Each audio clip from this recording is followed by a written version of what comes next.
రోజంతా ప్రయాణం చేసి అలసిపోయిన సూర్యుడిని చూడ్డానికి నేను నడకకు వెళ్తున్నట్లు నటిస్తూ సరస్సు ఒడ్డున ఉన్న పార్కుకు వెళ్లాను. నేను ఒకవైపు నుండి మరొక వైపుకు 2 రౌండ్లు నడిచాను. తరువాత ఒక బెంచ్ మీద కూర్చున్నాను. బహుశా వారాంతం కావడం వల్ల చాలామంది తమ ఫోన్లకు సెలవు ఇచ్చి పార్కుకు వచ్చి ఉండవచ్చు. రంగురంగుల దుస్తులలో చిన్నపిల్లలు సీతాకోకచిలుకల మాదిరిగా ఎగురుతూ ఉన్నారు. వాళ్లు తమ చిన్ని పాదాలకు చిన్ని చిన్ని బూట్లు ధరించారు. అవి వాళ్లు అడుగు వేసినప్పుడు కీచుమని శబ్దం చేస్తూ మరింత ఉత్సాహంగా పరిగెత్తేలా చేశాయి. వాళ్ల తల్లిదండ్రులు వాళ్లని ఆప్యాయంగా చూస్తున్న ఆనందాన్ని చూసి అప్పటివరకు అలసిపోయిన శరీరం విశ్రాంతి తీసుకుంది. నేను పక్క బెంచ్ వైపు చూశాను.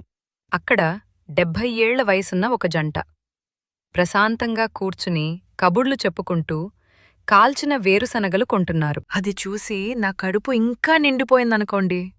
గుల్లో పడుచు జంటతో మొదలుపెట్టి పార్క్లో పిల్లలు పెద్దల వరకు ఎంతో సహజంగా ఉన్న ఆ దృశ్యాలను చూసినప్పుడు కలిగిన మానసిక అనుభూతిని మాటల్లో చెప్పలేం.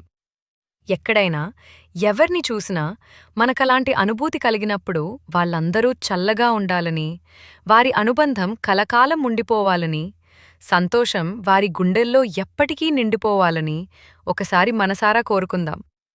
మనకోసం కాకుండా పక్కవాళ్లకోసం కోరుకున్న కోరిక తప్పక నెరవేరుతుందట.